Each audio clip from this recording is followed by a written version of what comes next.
If you are an MMA enthusiast, then August 9th and 10th, put it in your calendar because I am coming to Phuket, Thailand. I'm going to the world famous Bang Tao gym. August 9th and 10th, I'll be doing a meet and greet, I'll be doing a Q&A, and I'll be teaching a seminar, revealing all the secrets that I had throughout my long and storied, majestic, championship caliber career. Very, very much looking forward to getting out to this world-class facility. August 9th and 10th, put it in your calendar. Sawadee krap, I'm JP Mestanza, and today is Friday, August 1st. Today marks the release of the latest edition of the Phuket News English language newspaper, as well as our Russian language sister paper, Novosti Phuketa. Today also marks the release of our lifestyle magazine, Window on Phuket. Grab your copy at locations around the island. You're watching Phuket Extra, brought to you by pvcphuket.com. Phuket officials have set an emergency target to cut the island's daily garbage volume by 30% within 90 days, saying Phuket's main landfill and incinerator at Sapan Hin are, quote, past the breaking point. At a special meeting of the Phuket Waste and Waste Management Committee, Vice Governor Samawit Supanpai and Phuket Town Mayor Supachak Longpet confirmed the disposal center is now receiving more than 1,300 tons of waste a day, hundreds above its design capacity, creating foul odors and public health risks for nearby communities. During the meeting, officials approved sending refuse-derived fuel to a waste-to-energy plant in Krabi province and, pending approval, sending additional loads to a licensed site in Prachinburi province, all to alleviate the burden on Phuket's local system. In addition, officials in Phuket City proposed raising the municipal disposal fee from 560 baht to 865 baht per ton, a move that officials say will cover true operating costs and push businesses and households to generate less trash. Long-term measures were also discussed. The committee backed a reforestation program and asked national ministries to fast-track new waste-to-energy projects to reduce reliance on landfill and aging incinerators. A full report will go to the Interior Ministry while Phuket City begins door-to-door outreach next week. Vice Governor Samawit called the 90-day target ambitious but necessary, warning that inaction as high season approaches would carry far greater economic and environmental costs. For more, visit thephuketnews.com. Heavy vehicles caused 2 serious accidents on the island within 24 hours, injuring at least 4 people and reigniting calls for tighter safety checks. The first took place earlier today. Police are piecing together the cause of a frightening pileup in the Darasamut underpass that sent 3 people to the hospital and briefly choked one of the island's busiest arteries this morning. Dashcam video circulated online shows a semi-trailer entering the tunnel beside Central Festival around 10:45 this morning. It drifted right and plowed into a car before ricocheting across several lanes just as it was exiting the tunnel. Rescue teams from the Kusodam Foundation rushed a man, a woman, and a young girl to Dibuk Hospital. Their conditions are still being assessed. Investigators from Widget Police are interviewing the driver along with eyewitnesses and are analyzing the footage to confirm whether brake failure, driver fatigue, or another factor triggered the crash. The wreckage was cleared within an hour, and traffic through the underpass, which is already notorious for reduced visibility and frequent accidents, has returned to normal. Authorities are urging motorists to slow down, maintain safe following distances, and stay alert when entering or exiting the tunnel while the investigation continues. Just a day earlier, a fully loaded cement mixer smashed through an elevated walkway and flipped upside down behind a cafe opposite the tin mining museum in Kathu. Rescue teams used hydraulic cutters to free the driver from the vehicle, who was sent to Vashida Phuket Hospital. His condition has not yet been released. Investigators are probing whether excessive speed on the steep descent or brake problems caused the rollover. Provincial authorities say both incidents highlight the need for stricter maintenance checks on heavy vehicles and better driver training, especially on Phuket's steep, congested roads. Motorists are urged to remain vigilant while police complete their investigations. For more, visit thephuketnews.com.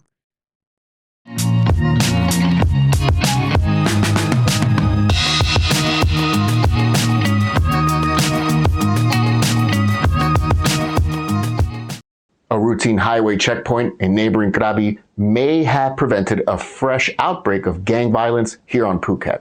Officers from the Central Investigation Bureau say they arrested a 25-year-old man, identified only as Natapong, after he tried to race past a stop on Pekasem Road in Krabi's Auluek district. When patrol units boxed in his pickup truck and searched it, they found a loaded .40 caliber semi-automatic pistol, 25 rounds of ammunition, and a holster hidden inside the cab. Natapong allegedly admitted he had no firearm license and was heading south to Phuket for, quote, protection because of an ongoing feud with rival youth groups. He was taken to the Outlook police station and charged with illegal possession of a firearm and ammunition. Officers say the arrest is part of stepped-up security along routes leading to major tourist provinces. Several recent clashes in Phuket, including a gang confrontation at Sapanhin earlier this week, have heightened concerns about weapons being brought onto the island. Police credit the checkpoint operation with removing a potentially lethal weapon from circulation and have urged travelers to cooperate with stops designed to keep both residents and visitors safe. For more, visit thephuket.com. Thailand is juggling hard-won economic relief, with U.S. President Donald Trump setting a 19% tariff on Thailand despite fragile border diplomacy this week with the ongoing tensions with Cambodia. First, Bangkok hailed Washington's decision to cap new U.S. tariffs on Thai exports at 19%, well below the 36% levy President Donald Trump originally threatened. A Thailand government spokesman called the compromise a win-win that protects jobs and long-term stability, noting that the United States remains Thailand's largest single export market, with a goods trade deficit of $45 billion last year. The lighter tariff eases pressure on an economy still struggling to regain pre-COVID momentum. Officials had already trimmed next year's growth forecast to as little as 2.3%. Across the eastern border, however, tensions with Cambodia continued to test that economic optimism. The Royal Thai Army admits it has not secured the disputed Ta Kwai temple zone in Surin. Thailand Army spokesman Major General Wintai Subadi says newly laid PMN2 landmines and the contested high ground of Hill 350 have stalled Thai advances, despite a ceasefire declared on July 28th. Both armies now hold positions barely 50 meters apart, and Thai radar has tracked drone overflights and fresh Cambodian troop buildups at several crossings. In this delicate climate, Bangkok will repatriate 20 Cambodian soldiers who wandered, unarmed and low on ammunition, into Thai territory during Tuesday's skirmishes. The Cambodian troops, one with a broken arm and another suffering combat shock, have been treated in full accordance with international humanitarian principles, according to a representative from the Thai Army. Their return through Surin's Chong Chong checkpoint is intended to counter social media claims from Phnom Penh that they were, quote, abducted. They still face Thai charges of illegal entry, but Deputy Defense Minister General Natapong insists that the gesture underlines Bangkok's respect for military honor and international law. Acting Prime Minister Phumtham Wechayachai stresses that Thailand remains committed to dialogue, yet reserves the right to defend its sovereignty. Military attachés and foreign journalists will tour the clash zones in the coming days, a move the Thai officials hope will verify drone sightings, minefields, and ceasefire breaches without the fog of misinformation. Taken together, the reduced U.S. tariff buys Thailand breathing space on the export front, while measured diplomacy on the Cambodian border seeks to prevent another shock to trade, tourism, and regional confidence. For more, visit thephuket.com.